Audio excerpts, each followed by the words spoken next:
अस्सलाम वालेकुम and good morning to all of you. आज हम बात करेंगे कि बीपीएससी का इंटरव्यू किस तरह से होता है। मैंने बीपीएससी जो असिस्टेंट प्रोफेसर का exam electrical and electronics department का था उसको मैंने दिया था और उसको मैंने क्रैक किया था।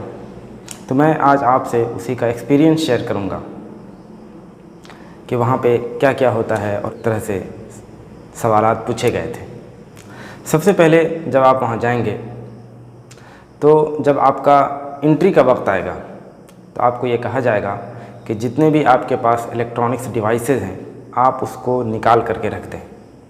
तो मैं आपसे यही कहूँगा कि आप कुछ भी एक्स्ट्रा चीज़ें ना लेकर के जाएँ, क्यों जैसे चार्जर होता है, ईयरफोन होता है, तो आप ये अगर ले करके जाएंगे तो आपको वहाँ पे रखने में दिक्कत हो जाएगी। तो आप मोबाइल लेकर के जाएं और वहाँ पे अपना रोल नंबर के साथ उसको रैप कर देंगे और वो लोग आपको मोबाइल रख देंगे। बाकी चीज़ें आप ले जाएंगे तो आपको परेशानी हो जाएगी। तो जब आप अपने डिवाइसेस को रख देंगे उसके बाद आप अपना बैग जो है वो लेके जा सकते हैं। बैग लेकर के आप जाएंगे, सबसे पहले आपका कोरोना टेस्ट होगा। कोरोना टेस्ट का रिज़ल्ट आने के बाद आपको डॉक्यूमेंट वेरिफिकेशन के लिए भेज दिया जाएगा। डॉक्यूमेंट वेरिफिकेशन में आपको एक चीज़ का ध्यान रखना है, आपके पास बीटेक या एमटेक के सारे सेमेस्टर का मार्कशीट नहीं है तो कोई दिक्कत नहीं है, आपको उसका ट्रांसक्रिप्ट होना चाहिए। अगर ट्रांसक्रिप्ट है यानी जिससे वो सारे सेमेस्टर का मार्क्स उसमें लिखा होता है, तो अगर आपके पास वो है तो कोई इशू नहीं है, आप वो ले करके जा सकते हैं। वो सारे डॉक्यूमेंट्स आपको ले जाने हैं जो आपको इंटरव्यू लेटर पे लिखा रहेगा। इंटरव्यू लेटर पे जिस सीरियल वाइज में डॉक्यूमेंट्स लगे हुए हैं आप उसी सीरियल वाइज में अपना डॉक्यूमेंट्स जो है तैयार करके ले जाएं और जो जो लिखा हुआ आपको उतना ही ले जाना है, उससे एक्स्ट्रा आपको कुछ भी नहीं मांगा जाएगा। जब आपका डॉक्यूमेंट वेरिफिकेशन हो जाएगा तो आपको इंटरव्यू के वेटिंग रूम में आपको ले जा करके बैठा दिया जाएगा। अब इंटरव्यू के वेटिंग रूम में आपको अपनी एक्टिविटी पर नज़र रखनी है, अपनी बिहेवियर को सही रखना है, क्योंकि वो कैमरा लगा होता है और सारी चीज़ें देख रहे होते हैं। इंटरव्यू जब आपका टाइम आ जाएगा, जब आपको बुलाया जाएगा तो प्यून आपको ले जाएगा, अंदर तक पहुंचा देगा, तो आपको मैं कम इन वगैरह बोलने की ज़रूरत नहीं पड़ेगी। जैसे आप अंदर जाएंगे तो आप जाके विश करेंगे।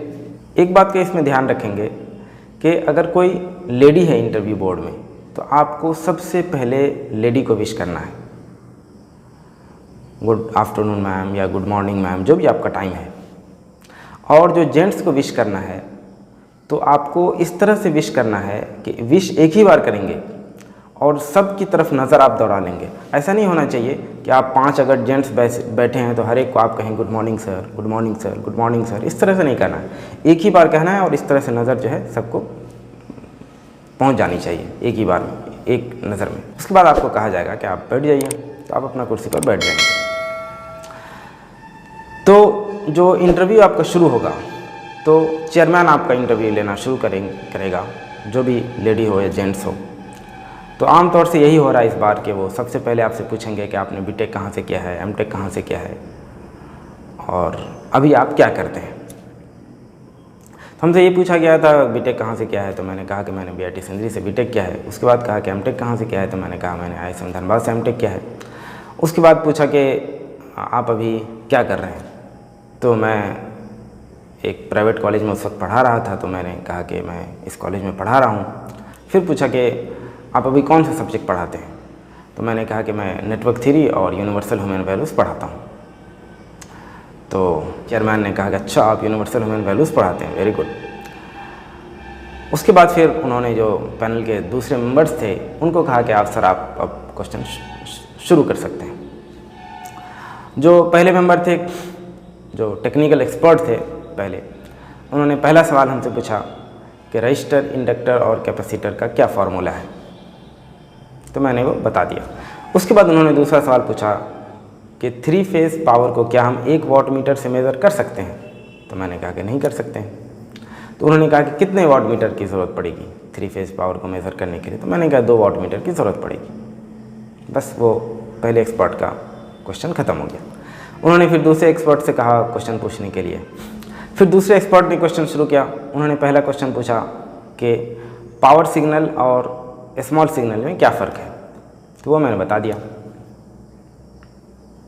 उसके बाद उन्होंने डिस्ट्रीब्यूशन फैक्टर का फार्मूला पूछा, जो सिंक्रोनस मशीन में फार्मूला होता है डिस्ट्रीब्यूशन फैक्टर का sine m gamma by 2 divided by m sine gamma by 2। तो वो उस वक्त मेरे जहन में नहीं आया, तो मैंने सॉरी बोल दिया, सॉरी सर मुझे याद नहीं आ रहा अभी। तीसरा सवाल उन्होंने पूछा कि इलेक्ट्रिकल मशीन और इलेक्ट्रिकल ड्राइव्स में क्या फ़र्क है, तो ये मैंने बता दिया। उसके बाद चौथा सवाल उन्होंने पूछा कि जो थायरिस्टर फैमिली होता है और ट्रांजिस्टर फैमिली होता है, उनके मेंबर्स कौन कौन से हैं। तो ये मैंने बताया तो कि मेंबर्स ये हैं, लेकिन उल्टा बता दिया, इसका उसमें बता दिया, उसका इसमें बता दिया। तो उन्होंने कहा कि ये आपका गलत है। मैं ठीक है। फिर उसके बाद तीसरे एक्सपर्ट के पास गया,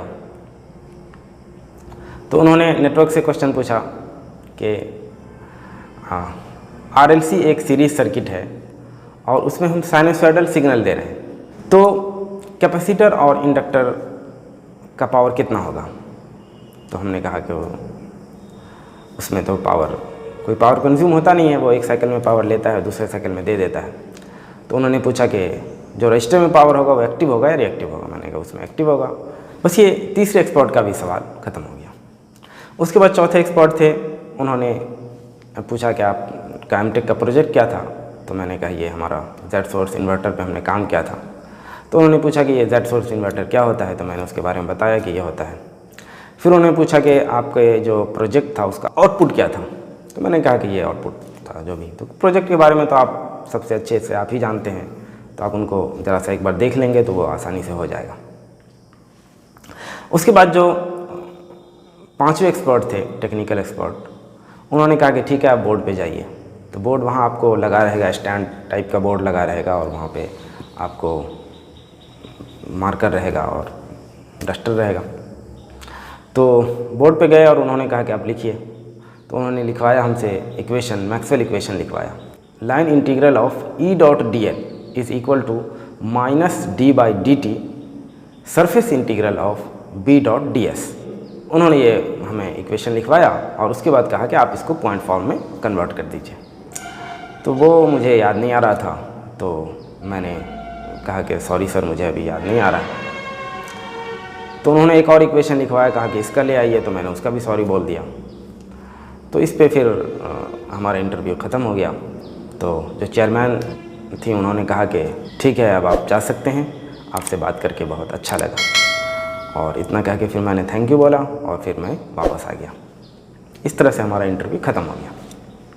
अब मैं कुछ पॉइंट्स आपको बताना चाहूँगा जो आपको ध्यान देने की ज़रूरत है। पहली चीज़ वो ये है कि आपको जो भी क्वेश्चन पूछा जाएगा आप उसको टू दी पॉइंट आंसर देना है। ये नहीं कि आपको नहीं आ रहा है तो आप उसके दाएं बाएं की चीज़ें बताने लगे कि शायद वो खुश हो जाए। इस तरह से आपका इंटरव्यू ख़राब हो जाएगा। जो पूछा जाए टू दी पॉइंट आंसर देना है। अगर नहीं आए तो साफ साफ कह देना है कि सॉरी सर अभी मुझे याद नहीं आ रहा है, या sorry sir I am unable to recall right now.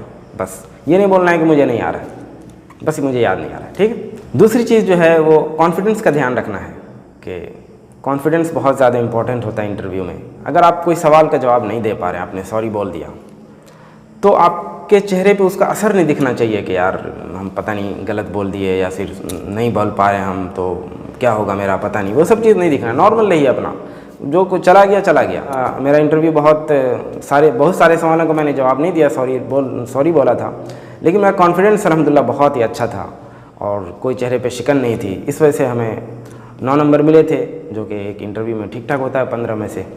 आप एक ये चीज़ ये भी कर सकते हैं कि आप ये बता दें कि आपकी कोई स्पेशल खूबी क्या है। ये आप सोच के जाइएगा पहले से, और मौका लगे तो आप इसको ज़रूर इनपुट करिएगा। जैसे हमसे ये पूछा गया था कि आप अभी क्या कर रहे हैं, तो मैंने ये कहा कि मैं अभी एक कॉलेज में पढ़ा रहा हूँ और मैं अपने डिपार्टमेंट का HOD भी हूँ। अब ये चीज़ वहाँ पे HOD बनना, मतलब ये चीज़ बताना हमारे लिए एक थोड़ा सा पॉजिटिव था कि यूनिक चॉइस थी, जो शायद कोई आए दूसरा तो वो ना बता पाए कि मैं ये काम भी देख रहा हूँ। दूसरा क्वेश्चन जब उन्होंने ये किया था कि जब आप अभी क्या पढ़ाते हैं, तो मैंने नेटवर्क थ्योरी बोला था और यूनिवर्सल ह्यूमन वैल्यूज़ बोला था। ये एक नई टॉपिक है जो दूसरे कैंडिडेट आते तो शायद वो ना बता पाते, इस तरह का कोई अलग सी चीज़ें। और इसका काफ़ी अच्छा रिस्पांस भी मिला था और मैडम ने कहा कि अच्छा आप ये पढ़ाते हैं, वेरी गुड।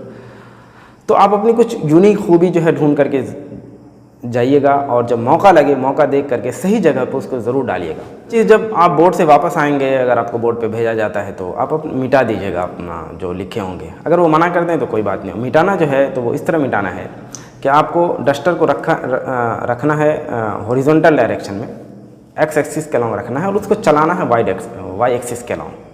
जब आपका इंटरव्यू ख़त्म हो जाए और वो कहे कि ठीक है अब आप जा सकते हैं, तो थैंक यू बोलना ना भूलिएगा। थैंक यू बोल करके ही आपको वापस आना है।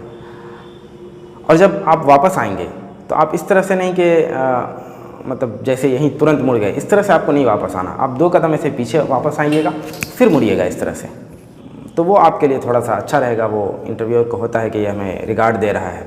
और एक बात का ज़रा ध्यान रखिएगा कि जो भी चीज़ मैं बता रहा हूँ या आप जिन लोगों से आप सीखेंगे, उन सारी चीज़ों का आप प्रैक्टिस करके जाइएगा। ये नहीं कि आपने सुन लिया और जा कर के सोचेंगे कि मैं वहाँ पे कर दूंगा, तो वो आपको इशू हो जाएगा, वहाँ पे आप नहीं कर पाएंगे, घबरा जाएंगे। सारी चीज़ों का आपको डेली प्रैक्टिस करना है, एंट्री का, बैठने का, जवाब देने का और फिर वापस आने का, विश करने का, सब चीज़ों का आप प्रैक्टिस करके जाइएगा ताकि वहाँ पे चीज़ें ना स्मूथ हो और वो चीज़ें ना आसानी से निकल आए। वहाँ की इंटरव्यू की तैयारी कैसे करनी है, इसके ऊपर भी मैं एक वीडियो सोच रहा हूँ कि मैं आपको बना दूँगा। और कुछ हमारे साथी जो हमारे साथ ज्वाइन किए हैं, मैं उनके भी वीडियोस, उनका भी इंटरव्यू एक्सपीरियंस आपके साथ शेयर करने की कोशिश करूँगा ताकि आप लोगों को ज़्यादा से ज़्यादा फ़ायदा हो। ठीक है, थैंक यू। मेहनत करिए, कोशिश करिए और खुदा पे भरोसा रखिए, आपका सिलेक्शन ज़रूर होगा। Best of luck for your interviews. Thank you all of you.